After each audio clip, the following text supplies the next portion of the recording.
नमस्कार दोस्तों, excellent point coaching centre से मैं आपका फिर से एक बार स्वागत करता हूं। जैसे कि आपने थंबनेल देख लिया होगा महात्मा गांधी, तो आज जो हम पढ़ने जा रहे हैं क्या पढ़ेंगे वो महात्मा गांधी।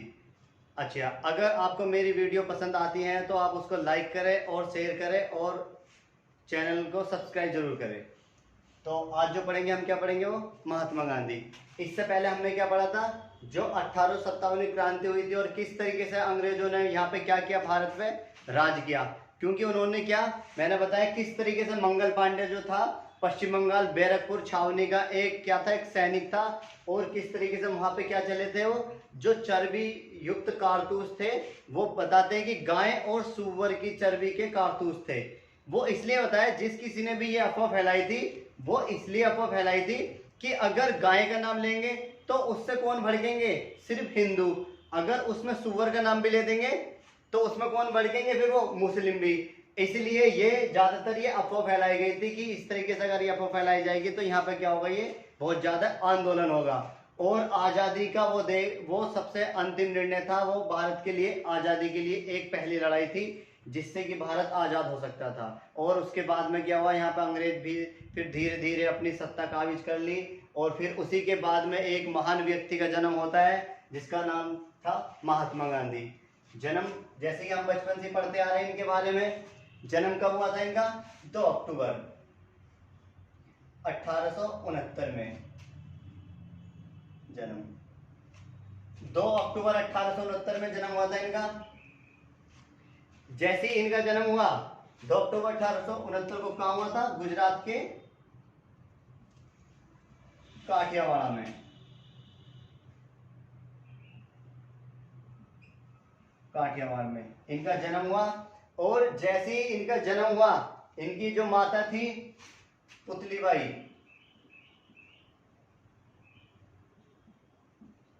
माता, और पिता कौन थे इनके,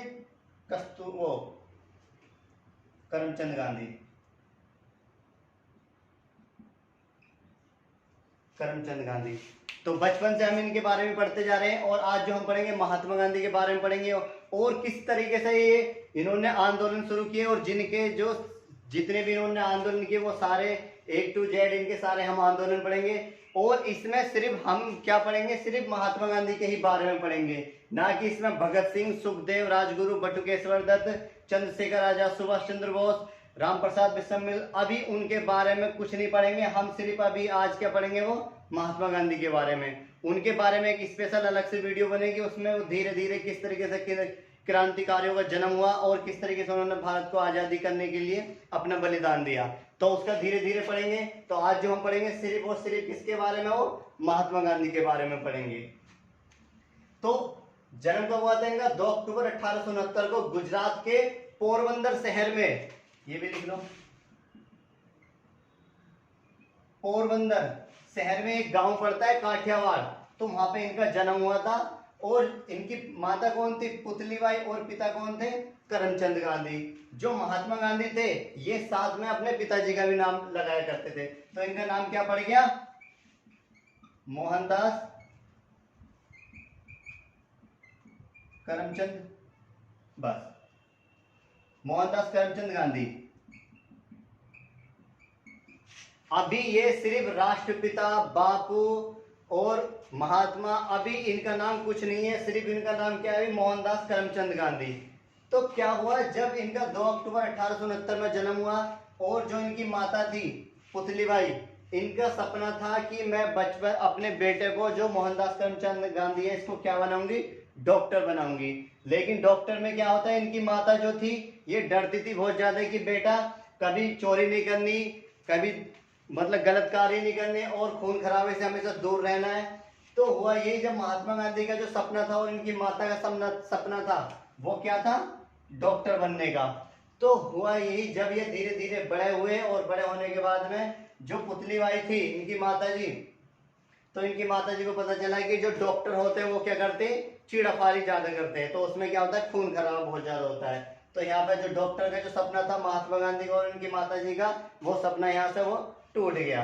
जैसे इनका टूट गया सपना, अब फिर धीरे धीरे इन्होंने सोचा इसकी माता जी ने, और इन्होंने सोचा कि मुझे क्या करना है, आगे जाके कुछ अच्छा कार्य करना है। तो हुआ यही, सबसे ज्यादा पहले क्या होगी इनकी, बचपन में ही शादियां होगी इनकी 1883 में। 1883 में शादी होगी, क्योंकि पहले क्या होता था, बाल विवाह हो जाता था। तो 1883 में इनकी शादी हुई कस्तूरबा गांधी से।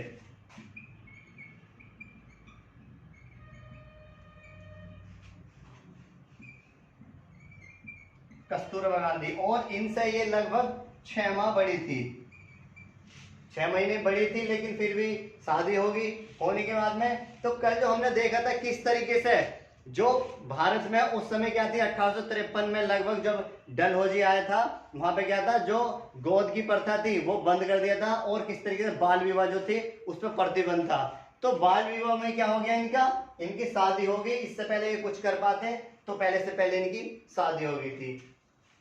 जो इनके पिता थे करमचंद गांधी, इनकी 4 शादियां हुई थी, और सबसे 4 में जो सबसे जो छोटी पत्नी थी इनकी, वो थी पुतलीबाई। तो पुतलीबाई से किसका जन्म हुआ, वो महात्मा गांधी का। जैसी महात्मा गांधी की यहाँ शादी हो जाती है 1883 ईस्वी में, तो इनके भी 4 पुत्र हुए, 4 पुत्र हुए। सबसे पहले हरिलाल, मणिदास, रामदास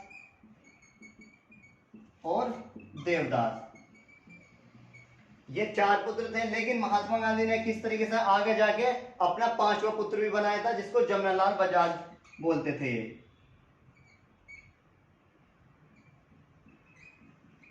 जमनालाल बजाज। तो पूछ लेता है कि महात्मा गांधी के 5वें पुत्र कौन थे, वो जमनालाल बजाज ही थे। वैसे वास्तव में इनके कितने पुत्र थे, वो 4 पुत्र थे। हरिलाल, मणिदास, रामदास और देवदास, इनके 4 पुत्र हुए। तो जब 1883 में इनकी शादी होगी, और शादी होने के बाद में ये कुछ कर पाते, उससे पहले ही ये घर गृहस्थी में इतने ज्यादा फंस गए, तो ये कुछ नहीं कर पाए। और वह यही इनका जो सपना था डॉक्टर का, वो सपना टूट गया। और टूटने के बाद में जो इनकी माता थी, वो चाह रही थी कि ये अच्छा पढ़ लिख जाए। तो उस समय जो अच्छी पढ़ाई जो होती थी, वो कहाँ होती थी, ब्रिटेन में। ब्रिटेन में भी कहा, लंदन में उस समय बहुत अच्छी पढ़ाई होती थी। तो लगभग 1888 ईस्वी में ये इंग्लैंड गए, और इंग्लैंड में जो था उस समय, जो लॉ की डिग्री होती थी, एलएलबी लॉ तो नहीं थी पहले, लेकिन हाँ लॉ जैसी थी वो, एलएलबी की तरह डिग्री थी वो। तो वो 1888 ईस्वी में कहाँ चले गए, लंदन। और लंदन में क्या एक यूनिवर्सिटी थी, यूनिवर्सिटी ऑफ कॉलेज लंदन, ये यूनिवर्सिटी थी। और इस यूनिवर्सिटी में क्या ले लेते हैं 1888 ईस्वी में, इसमें यहाँ पे एडमिशन ले लेते हैं। और एडमिशन लेने के बाद में, क्योंकि महात्मा गांधी कहाँ के थे, गुजरात के, और इनको जो भाषा आती थी वो कौन सी आती थी, हिंदी आती थी अच्छे से, और गुजराती आती थी, हिंदी और गुजराती आती थी, लेकिन इन्हें इंग्लिश बिल्कुल नहीं आती थी। तो हुआ यही, जैसे इन्होंने एडमिशन लिया और यहाँ पे पढ़ाई की, और धीरे धीरे जैसे तैसे करके इन्होंने यहाँ पे क्या हुआ, यहाँ पे ये जो यहाँ पे जो डिग्री प्राप्त की इन्होंने बैरिस्टर की, यहाँ पे डिग्री प्राप्त करने के बाद में, और लगभग ये 3 वर्ष की थी। और 1891 ईस्वी में ये यहाँ से क्या डिग्री प्राप्त करके, और सीधे कहाँ पर आगे अपने भारत में आ गए। जैसे यहाँ भारत में आए, और भारत में ही पहला इन्हें केस मिला, और केस मिला जैसे 1891 में भारत में आए। और भारत में यहाँ पे, क्योंकि उस समय लोग पढ़े लिखे कम थे, और ये जैसी डिग्री प्राप्त करके आए, तो उस समय था कि हाँ ये व्यक्ति आगे जाके कुछ बनेगा। तो 1891 में जैसे ये भारत में आए, तो इन्हें केस मिला, एक केस की सुनाई हुई। और उस केस की सुनवाई के लिए ये कहाँ पर, मुंबई में बैठे, वहां पर अपना उसमें चैम्बर वैम्बर से लेकर बाहर ही डाल ली थी इन्होंने टेबल वेबल सी, और वहां पर उस केस की सुनवाई करने लगे। और जैसे ये पहुंचे वहां पे कोर्ट के सामने, और उसके जज के सामने पहुंचे, और जज के सामने जैसे ये अपना भाषण देने लगे, अपने बोले, लेकिन ये इतने ज्यादा होपलेस हो गए, इनसे बोले नहीं गया, यहाँ पे नर्वस इतने ज्यादा हो गए। और यहाँ पे क्या हुआ, ये पहले केस क्या, ये यहाँ पे इसको हार गए, पहला केस हार गए। और जैसे ही बाहर आए कोर्ट से बाहर, तो जिस व्यक्ति से इन्होंने पैसे लिए थे, उस व्यक्ति को पैसे दिए, और देने के बाद में फिर इन्होंने क्या किया, दूसरे उसकी तैयारी की। और तैयारी नहीं की, लेकिन ये सामने ही कोर्ट के सामने एक टेबल डाल के, और उस पर बैठ गए थे और वहां पर ये केस लिखते थे। तो ये चलता रहा। तो उसी समय 1893 ईस्वी में भारत में एक नेटाल बोर्ड की स्थापना हुई। नेटाल बोर्ड 1893 ईस्वी में नेटाल बोर्ड की स्थापना हुई। और नेटाल बोर्ड की जो स्थापना हुई उसकी जो इसकी जो सुनवाई होनी थी वो कहां होनी थी? दक्षिण अफ्रीका। दक्षिण अफ्रीका इस केस की सुनवाई होनी थी नेटाल बोर्ड की तरफ से। और इसकी जो सुनवाई के लिए किसको नियुक्त किया गया? महात्मा गांधी को। अब यहां से महात्मा गांधी कहां निकल गए? 1893 में कहां के लिए निकल गए? दक्षिण अफ्रीका के लिए। तो डालिए हेडिंग दक्षिण अफ्रीका की महात्मा गांधी की यात्रा।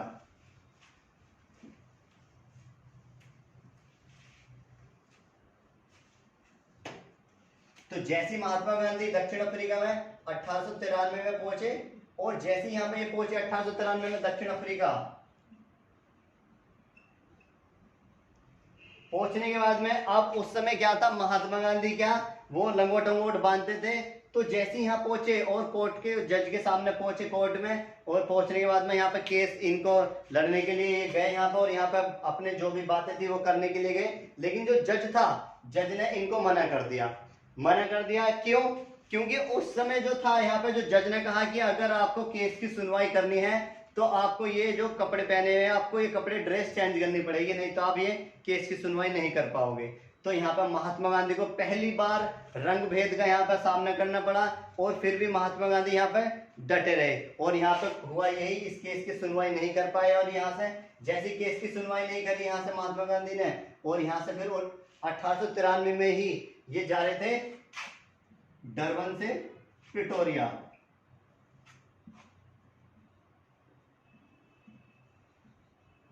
डरबन से प्रिटोरिया जा रहे थे।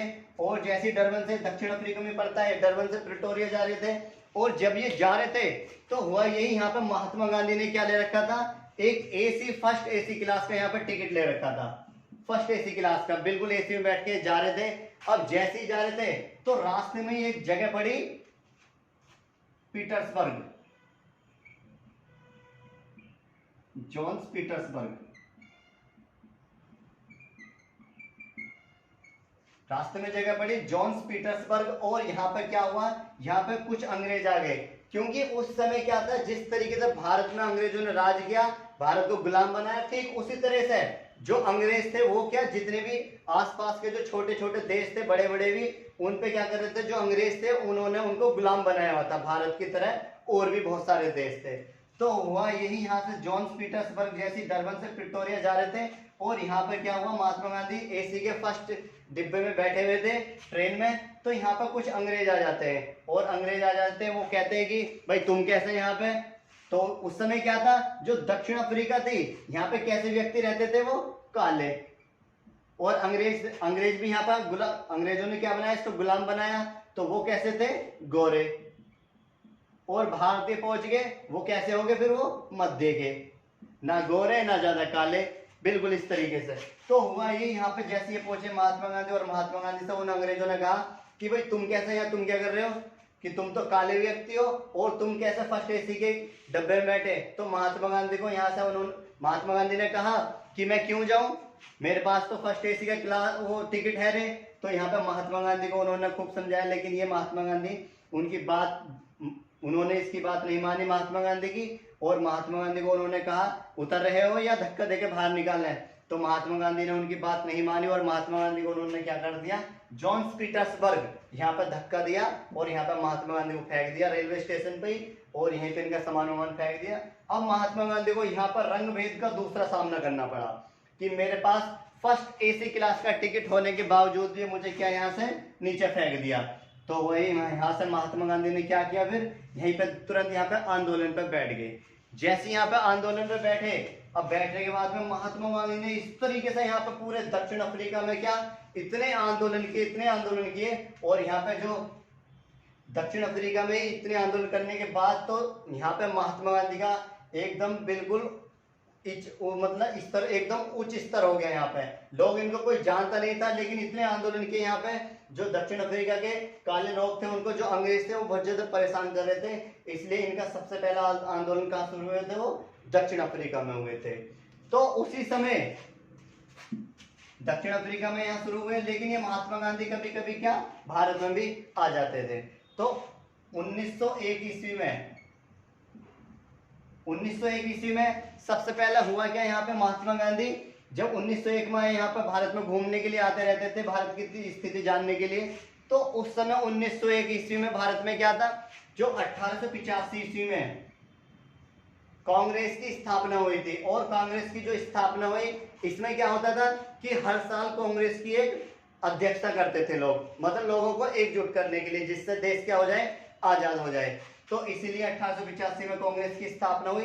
कांग्रेस हम पढ़ेंगे अलग से एक बार, धीरे धीरे सारा टॉपिक क्लियर करेंगे। कांग्रेस का कैसे स्थापना हुई, किसने की, क्या अधिवेशन थे, क्या इनकी रणनीति थी। तो 1901 में जो अधिवेशन हुआ था कलकत्ता में, जब इस अधिवेशन हुआ था यहाँ पे कांग्रेस का, तो पहली बार महात्मा गांधी 1901 ईस्वी में कहां पर, कांग्रेस के अधिवेशन में शामिल हुए थे, लेकिन इन्होंने अध्यक्षता नहीं की थी। यहाँ पे सिर्फ शामिल हुए, और शामिल होने के बाद में सीधे कहां चले गए, अपने साउथ अफ्रीका। तो साउथ अफ्रीका में इन्होंने बहुत सारे इतने ज्यादा वो किए, यहाँ पे आंदोलन किए। और साउथ अफ्रीका में जो अंग्रेज थे, वो अंग्रेज इतने परेशान हो गए महात्मा गांधी से, और हुआ यही यहाँ पर महात्मा गांधी फिर 9 जनवरी 1915 को 9 जनवरी 1915 में क्या हुआ था, भारत उस समय बहुत ज्यादा गुलाम था। और आपको पता है 1914 से और 1918 तक क्या चला, यहाँ पे प्रथम विश्व युद्ध चला था। और इस विश्व युद्ध में क्या हुआ, भारत की तरफ से लोगों को इस युद्ध में शामिल होने के लिए अंग्रेजों ने बोला, लेकिन भारतीय बिल्कुल भी शामिल नहीं हुए। तो उसी समय क्या हुआ, जो दक्षिण अफ्रीका में महात्मा गांधी क्या कर रहे थे, आंदोलन कर रहे थे। तो यहाँ के कुछ व्यक्ति, इनके ये गुरु थे गोपाल कृष्ण गोखले।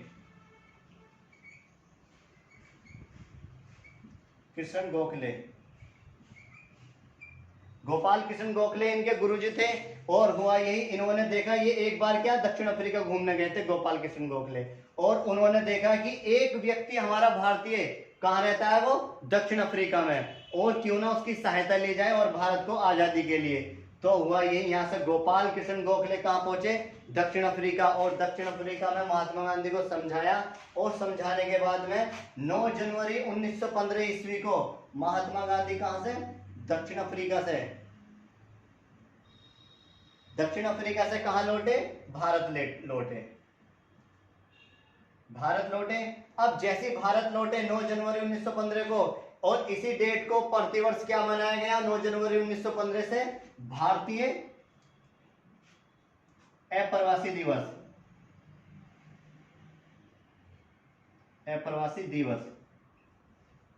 9 जनवरी 1915 को पहली बार भारतीय प्रवासी दिवस मनाया गया। ये दिवस इसलिए मनाया जाता है कि हमारे जो भारतीय लोग हैं, जो कहाँ रहते हैं, दूसरे देशों में रहते हैं, उनको बुलाने के लिए ये प्रतिवर्ष 9 जनवरी को क्या मनाया जाता है, भारतीय अप्रवासी दिवस।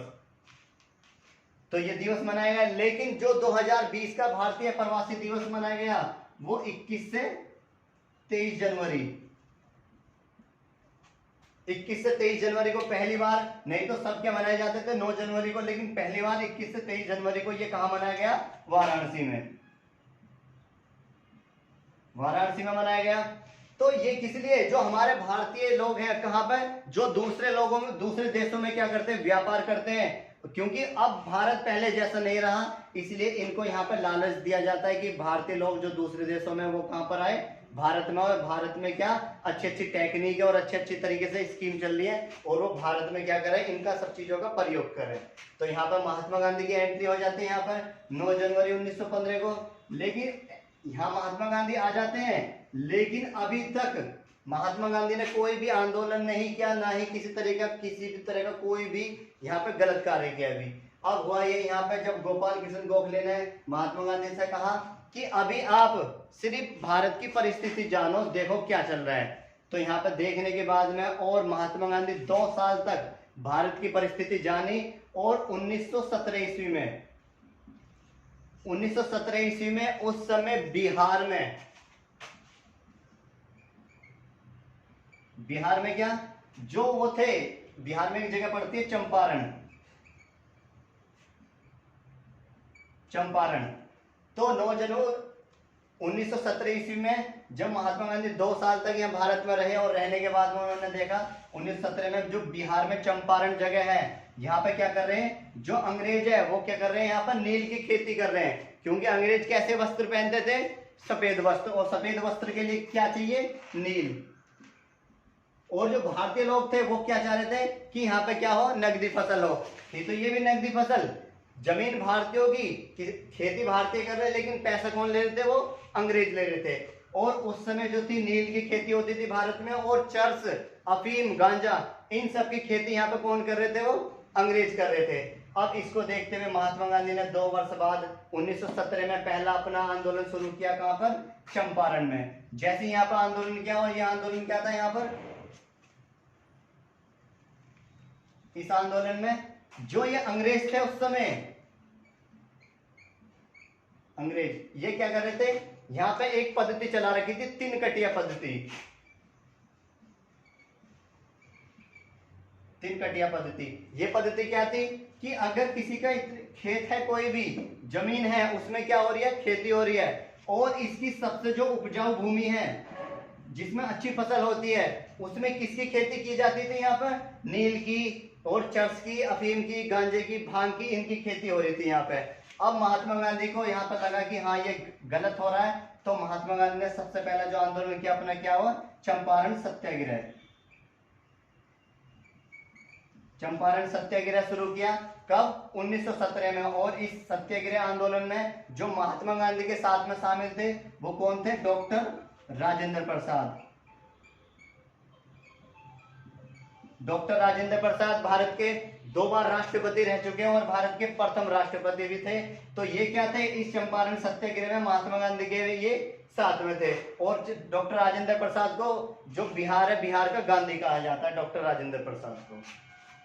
तो इस तरीके से महात्मा गांधी का ये पहला आंदोलन था, चंपारण, जो बिहार में पड़ता है, 3 कटिया पद्धति, या 3/20 भी आ जाता है इसको, कभी ये भी बोल देते हैं। बात वही है सेम, मतलब 20 बीघे में 3 बीघे जो जमीन थी वो कैसी होती थी, जिसपे अच्छी फसल उगती थी, ये वो जमीन पे क्या कराते थे अंग्रेज, नील की खेती, भांग की खेती, चरस, ये जितनी भी नशीले पदार्थों की चीज की जो खेती होती थी उस पर क्या कराते थे अंग्रेज, इस भूमि पर कराते थे। तो महात्मा गांधी का 1917 में चंपारण सत्याग्रह सबसे पहला आंदोलन था। और इसके बाद में जो महात्मा गांधी का दूसरा आंदोलन हुआ, जो 1918 ईस्वी में, खेड़ा सत्याग्रह। खेड़ा सत्याग्रह आंदोलन हुआ, लेकिन इस आंदोलन में महात्मा गांधी ने क्या किया, पहली बार भूख हड़ताल।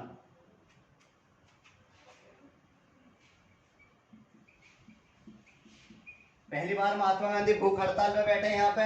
जैसे यहाँ भूख हड़ताल पे बैठे, अब यहाँ पे अंग्रेज जो थे इतने मजबूर हो गए, और यहाँ पे क्या हुआ, इस आंदोलन को महात्मा गांधी, उन्होंने, अंग्रेजों ने वापस लिया।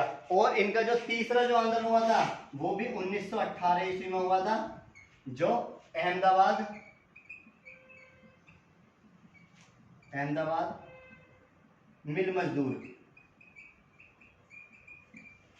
मिल मजदूरों के खिलाफ था। ये क्या था, तो यहाँ पे जो थी अहमदाबाद में मिल मजदूर में, यहाँ पे क्या था, एक प्लेग नामक एक बीमारी थी। अब इस बीमारी को देख के इस फैक्ट्री कंपनी में, जो अहमदाबाद मिल मजदूर था, इस फैक्ट्री में जो भारतीय लोग थे, उन्होंने इस बीमारी को देखते हुए यहाँ से नौकरी छोड़ के वो जाने लगे। जब नौकरी यहाँ से छोड़ के जाने लगे, अब यहाँ पे जो मालिक था, अब वो मालिक क्या परेशान हो गया कि इस तरीके से अगर यहाँ से लोग गए तो मेरी फैक्ट्री क्या हो जाएगी, वो बंद हो जाएगी, जो मजदूर यहाँ से छोड़ के जा रहे थे। तो यहाँ पे जो मालिक था, मालिक ने यहाँ पर बोनस बढ़ा दिया, मतलब जो उनकी सैलरी थी उसमें और 50% का क्या कर दिया, बढ़ोतरी कर दी यहाँ पे। अब बढ़ोतरी की, अब जो भी मिल मजदूर के लोग थे वो क्या उस मिल में काम करने लगे। लेकिन 1918 में ही जाके, तो यहाँ पे जो उस समय बीमारी जो थी, प्लेग नाम की बीमारी, ये 1918 में खत्म हो गई। जैसी बीमारी खत्म हुई, अब जो मालिक था इसने इनका बोनस कर दिया 50% से 20%, कि बीमारी खत्म हुई तो बोनस कम कर दिया, 20% कर दिया यहाँ पे। अब यहाँ पे मालिक जो थे बोनस कम कर दिया। अब ये मजदूर यहाँ आंदोलन बैठ गए और महात्मा गांधी ने देखा कि ये जो मजदूर है इनके साथ क्या हो रहा है, गलत हो रहा है। पहले इतना टैक्स बोनस मिलता था और फिर घटा के कितना कर दिया, 20% कर दिया। और यहाँ से महात्मा गांधी क्या हुए, 1918 में ही अहमदाबाद मिल मजदूर में क्या हो गए, शामिल हो गए इस आंदोलन में। और यहाँ पर निर्णय ये निकला जब ये बातचीत हुई मालिक के साथ में, और उसने ये 20% की जगह कितना कर दिया, ना इतना और ना ही इतना, इसके दोनों के मध्य का निकाल दिया और ये कितना कर दिया, 35%। और महात्मा गांधी का ये जो आंदोलन था ये भी सफलतापूर्वक हो गया। और इसके बाद में जो महात्मा गांधी का सबसे ही जो आंदोलन रहा सक्सेस बिल्कुल अच्छे से, और वो भी आगे जाके जो बेकार सिद्ध हुआ, क्या हुआ था, 13 अप्रैल 1919, 13 अप्रैल 1919 में क्या हुआ था, जलियांवाला बाग हत्याकांड, जो कहां पर, अमृतसर शहर में हुआ था। तो इसको देखते हुए 1919 में क्या आया था, एक सिडनी एक्ट आया, सिडनी एक्ट। और इस एक्ट को ही कहते हैं काला कानून, क्योंकि ये क्या था, बिना वकील, बिना अपील, बिना दलील के जब चाहे अंग्रेज सरकार क्या भारतीयों को उठा के और कहां पर उसको जेल में बंद कर सकती थी। तो ये सिडनी एक्ट था और यहाँ पर लोग जो थे यहाँ पर बहुत ज्यादा परेशान हो गए थे। 13 अप्रैल 1919 को ये वही दिन है जब जो जलियांवाला बाग हत्याकांड हुई थी। स्पेशली वीडियो बनाऊंगा मैं इसकी और अच्छे से दिखाऊंगा भी किस तरीके से क्या बात हुई थी। तो यहाँ पर सिडनी एक्ट था। अब इसी के ही विरोध में 9 अगस्त 1920 ईस्वी को 9 अगस्त 1920 ईस्वी को महात्मा गांधी ने यहाँ पे एक और आंदोलन शुरू किया, असहयोग आंदोलन। असहयोग आंदोलन।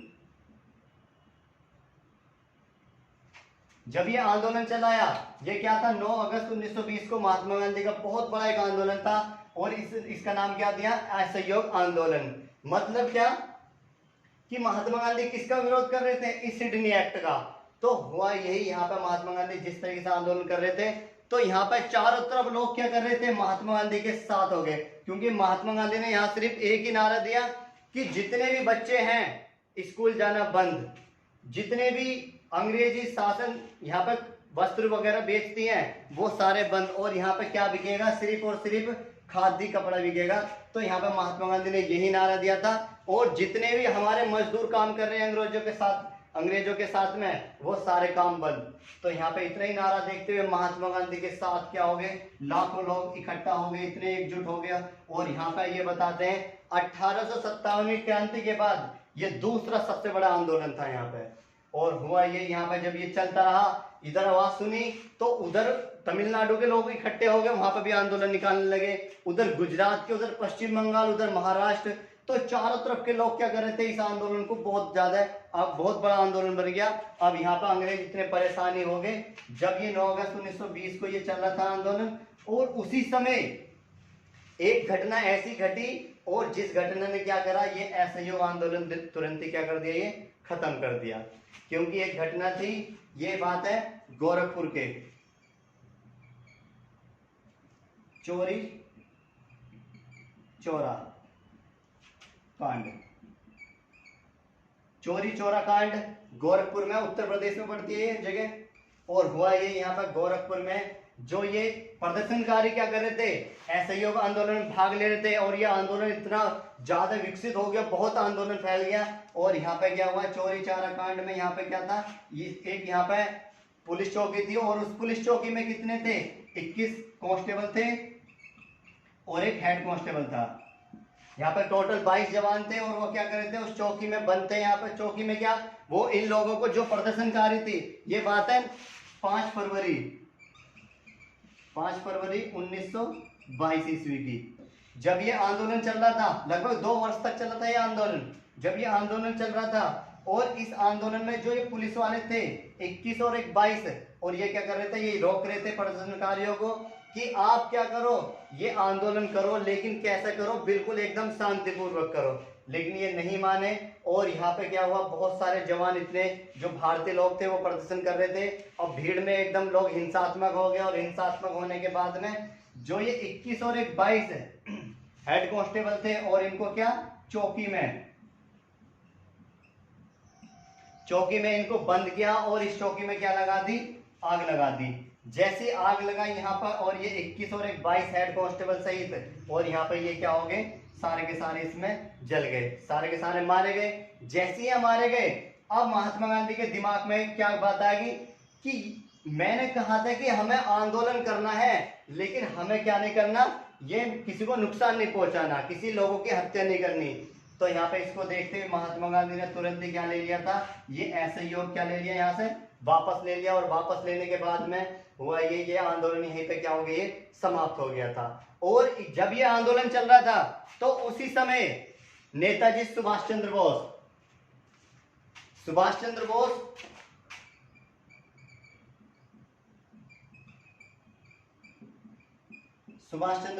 1921 में आईसीएस की परीक्षा छोड़ के क्या हो गए थे, वो महात्मा गांधी के साथ में शामिल हो गए थे कि मुझे क्या करना है। क्योंकि उस समय जो आईसीएस की परीक्षा होती थी ये कहाँ पे होती, ब्रिटेन में। भारतीय की परीक्षा लेकिन कहाँ, ब्रिटेन में। तो महात्मा गांधी को देखते हुए कि हाँ भाई एक भारतीय लोग हैं, एक भारतीय व्यक्ति, और वो क्या कर रहा है, भारत में आंदोलन कर रहा है, क्यों ना मुझे उसके साथ क्या, भारत को आजादी की तरफ करना चाहिए। तो ये आईसीएस की परीक्षा छोड़ के, और उस समय जो इन्हें पद मिला था वो कलेक्टर का पद मिला था, इन्हें कलेक्टर का पद मिला हुआ था। और यहाँ से इन्होंने क्या करा, ये परीक्षा छोड़ के, कलेक्टर का पद छोड़ के और सीधे कहाँ पर आ गए थे, इस असहयोग आंदोलन में शामिल हो गए थे। तो तब ही सुभाष चंद्र बोस जी के जो राजनीतिक गुरु बन गए थे वो कौन बन गए थे, महात्मा गांधी। जब यहाँ पे महात्मा गांधी ने इस घटना को देखा यहाँ पे, तो तुरंत ये असहयोग आंदोलन क्या यहाँ पे वापस ले लिया था और इसको यहाँ पे खत्म कर दिया था। तो यहाँ पे सुभाष चंद्र बोस जी ने कहा था कि मैं तो एक आईसीएस की परीक्षा छोड़ कर आया हूं और आपने ये क्या कर दिया।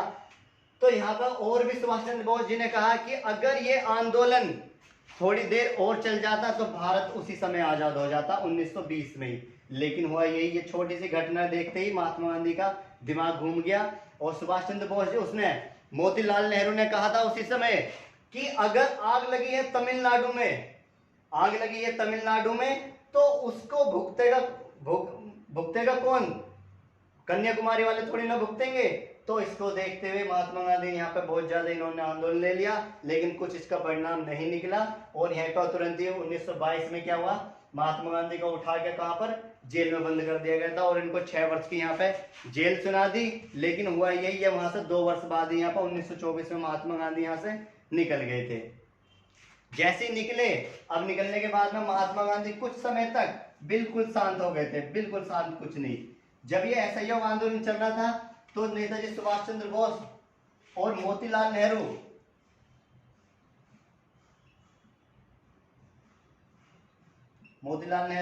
और चित्तरंजन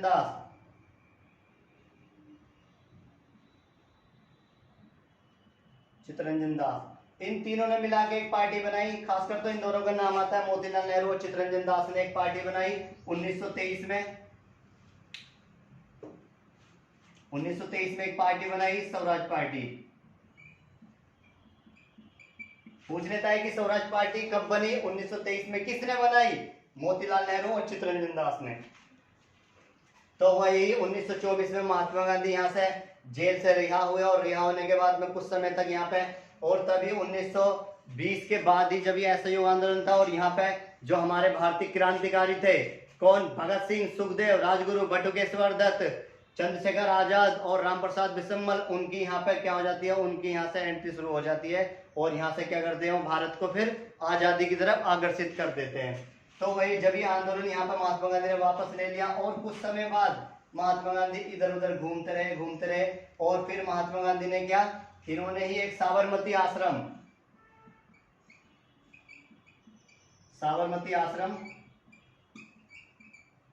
की स्थापना की। और इसी साबरमती आश्रम में क्या थे, इनके टोटल 78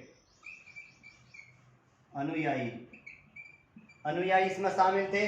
और ये 78 अनुयायी कैसे थे, ये वैसे थे जो किसी के घर में खाने पीने को नहीं होता था और गर्मी बहुत है, खाने पीने को नहीं होता था, अपंग थे, बूढ़े थे, जिनको घर बार नहीं था, वो इसमें टोटल कितने थे? 78 अनुयायी थे। और ये साबरमती आश्रम कहां पर है? ये गुजरात में, गुजरात में स्थित है।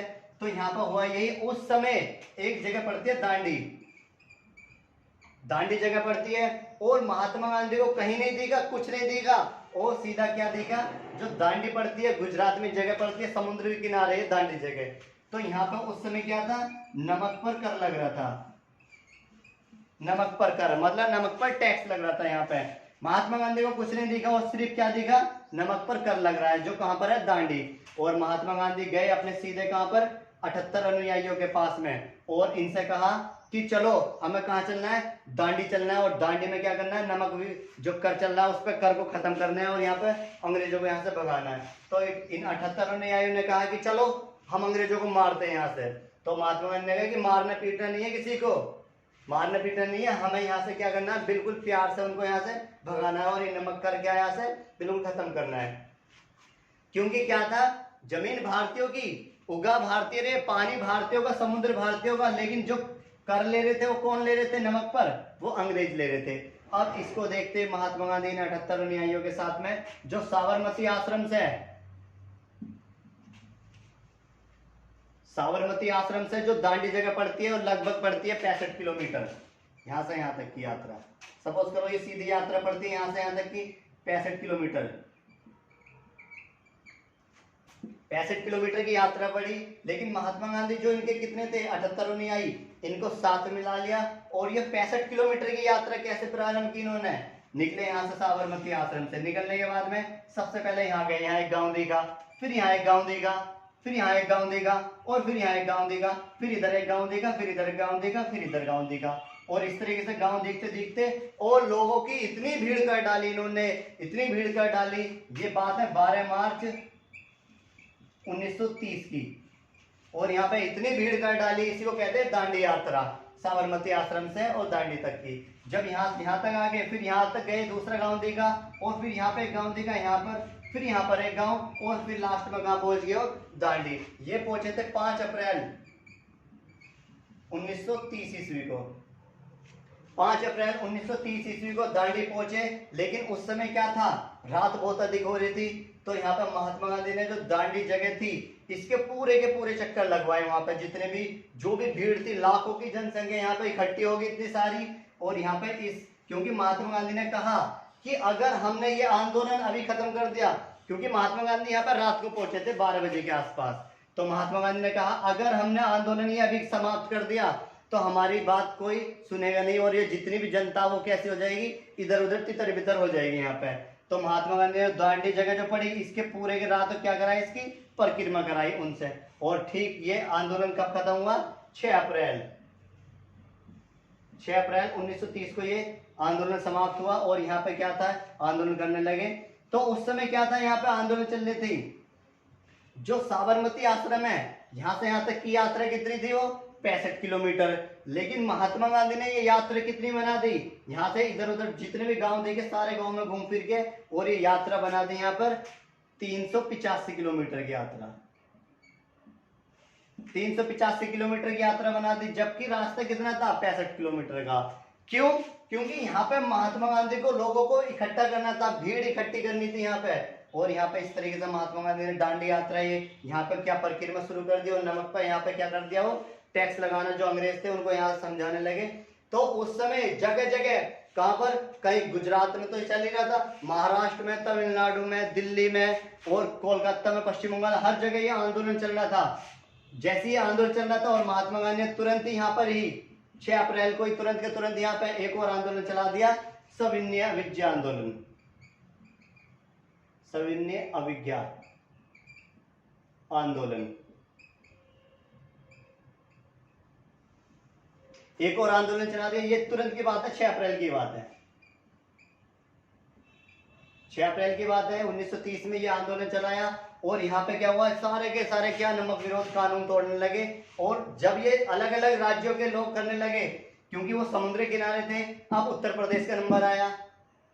जैसे उत्तर प्रदेश का नंबर आया, अब उत्तर प्रदेश तो किसी समुद्र किनारे है नहीं, और उत्तर प्रदेश के लोग क्या कम है?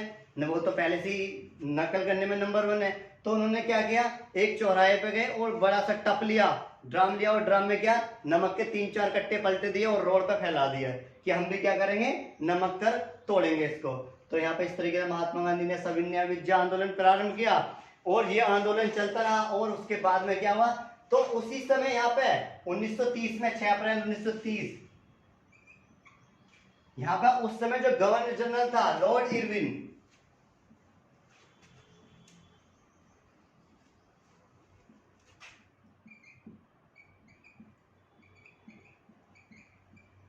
लॉर्ड इरविन उस समय यहाँ का गवर्नर जनरल था। और उस समय लॉर्ड इरविन क्या कर रहा था, गवर्नर जनरल। उस समय ये दिल्ली को सजा रहा था और दिल्ली को नई दिल्ली बना रहा था यहाँ पे। तो उस समय ये क्या कर रहा था, इसने यहाँ पर राष्ट्रपति भवन का निर्माण करवा रहा था। और इसके साथ जो एक अंग्रेज था वो एडविन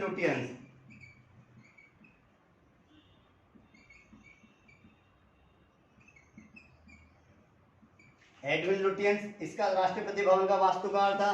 तो यहाँ पर हुआ ये, यहाँ पर लॉर्ड इरविन को पता चला कि महात्मा गांधी ने क्या कर दिया, सविनय विद्या आंदोलन कर दिया यहाँ पे। तो जब ये आंदोलन चल रहा था, तो यहाँ पर हुआ ये, जब ये आंदोलन चल रहा था, होने के बाद में अब ये जो था राष्ट्रपति भवन में कौन, इरविन बैठा था। और इरविन ने क्या करा, तुरंत ही यहाँ से महात्मा गांधी को बुला लिया था। यहाँ से सविनय विद्या आंदोलन चल रहा था, महात्मा गांधी को बुलाया और बुलाने के बाद में कहाँ बुलाया, सीधा दिल्ली। दिल्ली में कौन सी जगह, राष्ट्रपति भवन।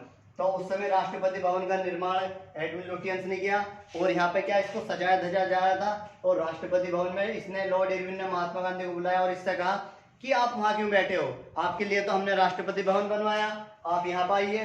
तो महात्मा गांधी यहाँ पर आए। महात्मा गांधी बैठने वाले राष्ट्रपति भवन में प्रथम भारतीय व्यक्ति है। और महात्मा गांधी बैठे और इरविन से महात्मा गांधी ने कहा, तो इरविन ने कहा था महात्मा गांधी से कि बताओ क्या चाहिए आपको। तो यहाँ महात्मा गांधी ने कहा कि हमें कुछ नहीं चाहिए, हमारी 10 सूत्री मांग है। 10 सूत्री मांग कैसी, कि जो हमारे यहाँ पे तुमने ये जगह जगह ठेके खोल रखे, भांग के खेत, भांग के ठेके, दारू के ठेके, ये क्या करने चाहिए, जो हमारे यहाँ के भारतीय महिलाएं, बच्चे हैं, स्त्री वगैरह जो भी हैं, वो जब चाहे आंदोलन करके वो ठेके बंद करवा सकते हैं। नमक कर कानून, जो दूसरा जो था वो नमक कर कानून है, उसको हटाने तोड़ने के लिए वो भी हटना चाहिए। इस तरीके से महात्मा गांधी की 10 सूत्री मांग थी। 10 सूत्री मांग थी। अब इसको देखते हुए महात्मा गांधी, इसने लॉर्ड इरविन ने क्या, यहाँ महात्मा गांधी का पागल बना दिया।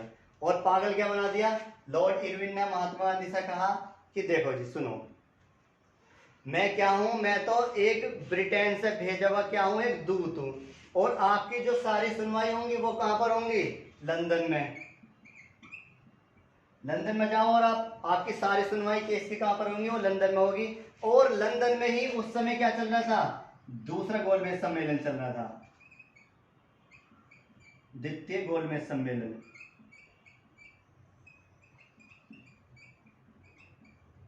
द्वितीय गोलमेज सम्मेलन चल रहा था, क्योंकि यह गोलमेज सम्मेलन कब चला, 1931 में। दूसरा, पहला 1930 में चला फर्स्ट, दूसरा का 1931 और तीसरा चला था 1932 में। 3 गोलमेज सम्मेलन चले यहाँ 1930, 31, 32। तो यहाँ जैसे सम्मेलन चला और महात्मा गांधी हो गए थे, 31 हो गए थे यहाँ पर आंदोलन चलते चलते।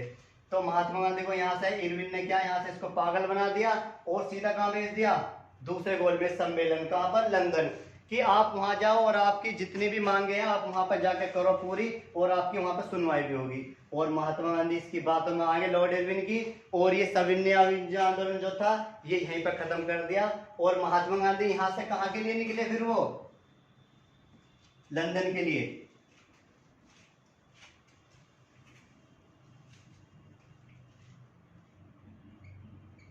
लंदन के लिए निकले दूसरे गोलमेज सम्मेलन में, द्वितीय गोलमेज।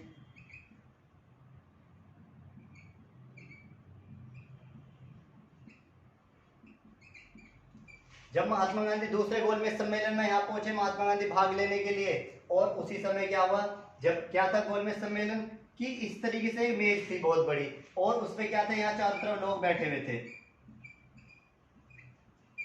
चारों तरफ लोग बैठे थे। और उस समय जो ब्रिटेन का जो पीएम था, यहाँ पर जो पीएम की जो चेयर थी, कुर्सी थी, वो सबसे ऊपर थी। और ब्रिटेन का जो पीएम था उस समय वो रैमजे मैकडोल ये उस समय ब्रिटेन का पीएम था। अब यहाँ पर हुआ यही, महात्मा गांधी अपने राजपूताना जहाज से कहां पर पहुंचे, सीधे राजपूता। पूछ लेता है कि महात्मा गांधी जिस जहाज से गए उसका नाम क्या था, राजपूताना। राजपूताना जहाज से यहाँ से गए और जाने के बाद में सीधे कहां पर पहुंचे, लंदन पहुंचे। और लंदन में क्या चल रहा था उस समय, दूसरा गोलमेज सम्मेलन चल रहा था। और जब ये सम्मेलन चल रहा, और उस समय क्या था, ये सम्मेलन बिल्कुल ऊपर, बिल्कुल बिल्डिंग थी एक बहुत बड़ी, और बिल्डिंग पे सबसे ऊपर ये सम्मेलन चल रहा था, मतलब गोलमेज सम्मेलन चल रहा था। और महात्मा गांधी जैसे यहाँ पहुंचे अपने राजपूताना जहाज से, और जाने के बाद में महात्मा गांधी क्या, उस समय लिफ्ट लगी हुई थी, यहाँ पर लिफ्ट लगी हुई। और यहाँ महात्मा गांधी ने सोचा कि अगर मैं लिफ्ट के माध्यम से गया, कहीं ऐसा ना हो मैं इस लिफ्ट में ही फंसा रह जाऊं यहाँ पे। तो महात्मा गांधी ने यहाँ पर सीढ़ी लगी हुई थी, सीढ़ी लगी हुई थी, और महात्मा गांधी तुरंत अपनी लुंगी ली और उसको ऊपर लपेटा। लपेटने के बाद में सीधा कहाँ पर, इसी सीढ़ियों से क्या ऊपर ये चढ़ने लगे। और जैसे ये ऊपर चढ़े तो यहाँ पे क्या था, बहुत बड़ा सा ये हॉल था। इसके अंदर क्या चल रहा था, गोलमेज सम्मेलन हॉल था। और जैसे महात्मा गांधी हॉल में अंदर घुसने वाले थे, तो यहीं पर ही एक व्यक्ति और था जो रैमजे मैकडोनाल्ड था, इसका एक पीए था, पीए था विंस्टन चर्चिल।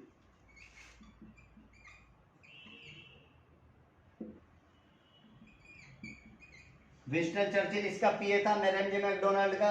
अब महात्मा गांधी यहाँ से जैसे ऊपर चढ़े, अपनी लुंगी ऊपर उठा गया, और यहाँ जैसे ही पहुंचे, विंस्टन चर्चिल ने देखा, रुक, अर्धनंगे फकीर कहाँ जा रहा है, यहाँ पे भीख भीख मांगने का कोई हिसाब किताब नहीं, यहाँ से जाओ। तो महात्मा गांधी यहाँ पे इसने अर्धनंगा फकीर की उपाधि किसने दी महात्मा गांधी को, वो विंस्टन चर्चिल ने दी। तो यहाँ पे क्योंकि ये महात्मा गांधी को जानता था विंस्टन चर्चिल, लेकिन कभी भी महात्मा गांधी को इसने फेस से नहीं देखा, बस नाम सुना था महात्मा गांधी की, हाँ महात्मा गांधी को ही है। तो यहाँ महात्मा गांधी ने कहा इससे, विंस्टन चर्चिल से, सुन मैं मिस्टर गांधी हूँ, कहाँ से आया हूँ मैं, इंडिया से आया हूँ, ऐसा मत समझिए मेरे को। तो यहाँ पर वो महात्मा गांधी जी आप हो कि हाँ। तो यहाँ पर महात्मा गांधी क्या इस गोलमेज सम्मेलन में अंदर पहुंचे। जब ये सम्मेलन में पहुंचे और महात्मा गांधी क्या यहाँ पर, यहाँ महात्मा गांधी बैठे, और यहाँ पर बहुत सारे सरोजिनी नायडू, बहुत सारे और भी व्यक्ति बैठे थे, मोतीलाल नेहरू वगैरह दुनिया भर के जो भी गए थे, और डॉक्टर बी आर अम्बेडकर भी, doctor Bhimrao Ambedkar, doctor B R Ambedkar भी थे। और यहाँ पे डॉक्टर बी आर अम्बेडकर एक ऐसे व्यक्ति थे जिन्होंने तीनों गोलमेज सम्मेलनों में भाग लिया। यहाँ पर जो तीन गोलमेज सम्मेलन हुए थे, और उसमें डॉक्टर भीमराव अम्बेडकर ने तीनों गोलमेज सम्मेलन में भाग लिया था। महात्मा गांधी सरकार के खजाने से गए, सरोजिनी नायडू अपने पैसे से, डॉक्टर बी आर अम्बेडकर अपने पैसे से, मोतीलाल नेहरू, जेपी वगैरह जितने भी गए सब अपने खर्चे से गए। सिर्फ और सिर्फ महात्मा गांधी किससे गए थे, वो सरकारी खजाने से गए, पैसे से गए थे। तो जब यहाँ से पहुंचे, महात्मा गांधी यहाँ बैठे थे, और इनके पास दो छोड़ के कौन ही बैठे थे यहाँ पर, डॉक्टर बी आर अम्बेडकर, और इधर कौन बैठे थे, महात्मा गांधी।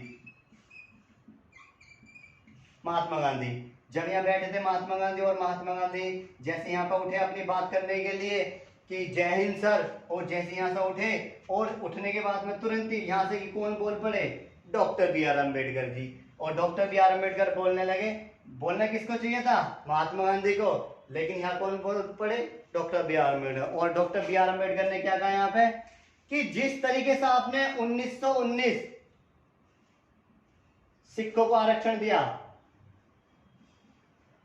और 1909 में मुस्लिमों को आरक्षण दिया, और 1919 में किसको, सिखों को आरक्षण दिया। अब हमें भी क्या चाहिए, आरक्षण चाहिए। आरक्षण कैसा, बाहुल्य क्षेत्र का, मतलब जहां पे जिन लोगों की जनसंख्या ज्यादा होगी वहीं से क्या वो चुनाव लड़ेंगे। जैसे कि सपोज करो ये कोई गांव है, ग्रामीण है, और यहाँ पे सबसे ज्यादा जो जनसंख्या किसकी है, वो एससी कैटेगरी के लोगों के यहाँ पे। तो यहाँ पर हुआ क्या, यहाँ पर जो चुनाव लड़ते हैं, ये सपोज करो ये एससी कैटेगरी के क्या है, यहाँ पर लोग हैं यहाँ पे। तो यहाँ पे चुनाव जो लड़ेगा, सिर्फ और सिर्फ कौन खड़ा होगा, वो एससी ही कैटेगरी का व्यक्ति खड़ा होगा यहाँ पे चुनाव लड़ने के लिए। तो डॉक्टर बी आर अम्बेडकर ने कहा कि जिस तरीके से इनको आरक्षण मिला है और इन्हें मिला है, हमें भी क्या मिलना चाहिए, आरक्षण मिलना चाहिए। चुनाव इस तरीके से हमारे भी क्या जिनका क्षेत्र होगा बाहुल्य क्षेत्र, उनको क्या वहां पे वहीं से वो इलेक्शन लड़ पाएंगे। आपने देखा भी होगा आगे एक समझौता होगा गांधी और डॉक्टर बी आर अम्बेडकर के मध्य, एक पूना पैक्ट होता है जो यरवदा की जेल कहाँ होती है, पुणे में, और वहां पे इन दोनों के बीच समझौता होता है। और उसमें Mahatma Gandhi doctor B R Ambedkar और महात्मा गांधी के बीच समझौता होता है। और इसमें ये कहते हैं महात्मा गांधी कि आप आरक्षण लो लेकिन बाहुल्य क्षेत्र के आधार पर मत लो, आप आरक्षण लो लेकिन कैसा, सांप्रदायिकता के आधार पर। मतलब आप एक टाइम निश्चित कर लो कि इतने समय बाद सीट किस में आएगी, वो एससी में आएगी, और इतने समय बाद ओबीसी में, इतने समय बाद जनरल में। तो यहाँ पर हुआ ये, डॉक्टर बी आर अम्बेडकर ने महात्मा गांधी ये बात सुनी और फिर ये क्या कर दिया था 1932 में पूना पैक्ट के द्वारा यहाँ पे बाहुल्य क्षेत्र को छोड़ के इन्होंने सांप्रदायिकता के आधार पर क्या ले लिया था, यहाँ पर आरक्षण ले लिया था। आप देखते भी होंगे जो गांव होते हैं या कहीं पे भी जो इलेक्शन के चुनाव वगैरह होते हैं, वहां पे एक टाइम पीरियड निश्चित कर दिया जाता है कि 20 साल बाद या 15 साल बाद जो सीट आएगी वो किस में आएगी, वो एससी कैटेगरी में आएगी। आपने देखे भी होंगे। तो वो यही घटना थी, तब वो आरक्षण हुआ था यहाँ पे। अब यहाँ बोलने वाले थे कौन थे गोलमेज सम्मेलन में, महात्मा गांधी। बोल कौन पड़े, डॉक्टर बी आर अम्बेडकर।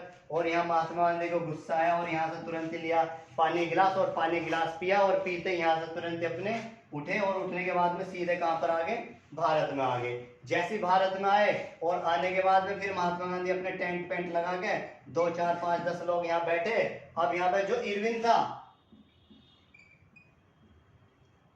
जो लॉर्ड इरविन ने देखा रे ये महात्मा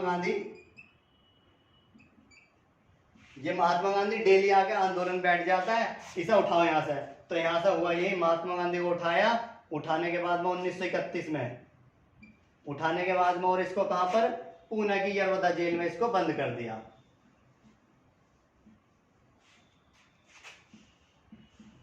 पूना की यरवदा जेल में बंद कर दिया। और यहीं पर जाकर 1932 में जो डॉक्टर बी आर अम्बेडकर और किसके मध्य, महात्मा गांधी के बीच एक समझौता होता है। और उस समझौते को हम देखेंगे किस तरीके से महात्मा गांधी ने आगे जाके एक आंदोलन और चलाया, करो या मरो का नारा दिया, और महात्मा गांधी को किस किस ने कैसे कैसे उपाधि दी, वो सारी चीज देखेंगे। तो धीरे धीरे हम महात्मा गांधी के बारे में जितनी भी सारे नीचे से लेकर और ऊपर तक जितने भी डिटेल में बिल्कुल एकदम डीपली ही जो भी क्वेश्चन बनेंगे वो सारे A to Z क्लियर करते चलेंगे।